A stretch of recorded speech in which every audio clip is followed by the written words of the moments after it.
Hello people of the world and welcome to today's episode of Coffee Chats with Jax. I want to apologize for missing my video last week. I normally am really good at that. To be honest, last week was a very, I guess in a sense, sobering up week for me. Lately, depression has been kind of on the downhill side of things, I guess, to put it lightly. And it has been extremely frustrating to me because I tend to get really impatient with myself. I'm like, why am I still here? Why is this still happening? I've been going to this trauma therapy for almost a year now, so why does it still feel this hard and this heavy? And I got really honest and I wrote out everything I was thinking and feeling before I went to therapy last week, and I sometimes have a really hard time saying the stuff out loud, so I just handed my journal to my therapist and asked her if she could just read it. And she pulled her head up after reading it and she looked at me and she said, "Jackie, what would you say about pausing life for about 4 weeks?" My first reaction to her was like, what?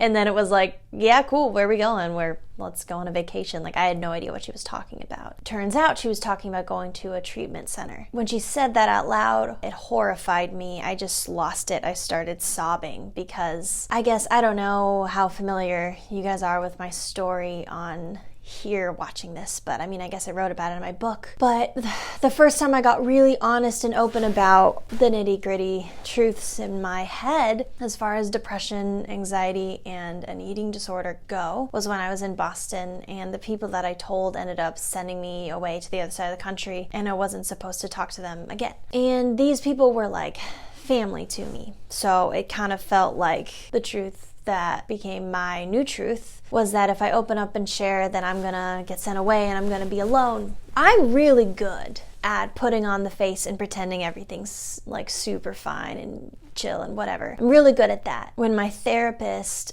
suggested going to a treatment center, first my mind jumped back to Boston. I felt like I was sitting there in that hotel room again, being told that I had to leave because my stuff was too much. Felt like that. And then I just felt like a failure. And I felt like if I go to this treatment center, that's going to make it seem like everything's so big and bad and scary, and like my cover, my pretending everything's fine, it won't exist anymore. Like, that's going to be taken away from me. I tell her this, and she looks back and she says, "Jackie, it is big. This is a big thing. This stuff is hard." She told me that she finds it extremely difficult to heal from this kind of thing in today's society when it's this bad without going to a treatment center, without getting extra help. And that was really scary for me to hear, because then my mind jumps to, okay, so I'm going to this big new place with all these new people, these new therapists and dietitians and doctors, and how am I supposed to go trust all these people instantly? They could be anybody. It took me almost a year to be able to fully trust my own therapist this much that now I'm supposed to just go trust all these other people and share with all of them and go there with them. That sounds exhausting and horrifying, and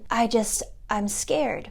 I'm not going to get really detailed here on the internet about the things we were talking about and the things I shared and wrote that led her to firmly suggesting me going to a treatment center, but it was hard stuff that I don't really say out loud ever. I actually couldn't even say it out loud. Like, when she would ask me questions, I had to text it on my phone back to her because I couldn't get the words out. It felt like I was like avoiding watching a horror movie or something, but that was okay. I literally got up and I went over and I hung out with my horse Petra and texted back and forth with my therapist. It was kind of cool, actually. But yeah, that happened, and it just kind of wrecked me for the majority of last week. All I could do was go in my head and think of all the scenarios and try and figure out like finances, and because this stuff is really expensive, all these things. But more than anything else, I felt like I failed. But to be honest with you guys right now, things are looking a lot more hopeful a week later. The more I've, talked with friends and the more I've opened up about it, the more I'm seeing how supportive some people are. And that really makes a big difference, which sounds simple, I guess, but I don't know, it's proven me that I'm not alone. Like, my best friend out here right now, she's helping me in so many ways and being so supportive in so many practical ways too on how to make this possible. And I know that I'm gonna come back to that. I'm not just leaving forever. And just understanding that, like, I think this is gonna be something that I'm gonna be really proud of myself for. I think this is a really brave decision that I'm gonna be making, and I don't think that it makes me a failure. I think that it makes me really brave and really honest. And I can sit in front of this camera and talk to you guys every week for the rest of my life about whatever. But if I'm not actually living that honest life that I talk about, honest as in looking inward and fighting for healing, it's a battle and it's hard and it's messy and it's not linear, and I hate that because I want to get to the end of this. I am so impatient with myself, but sometimes we have to make these hard choices, and I'm getting goosebumps right now because it's just a lot, guys, but I think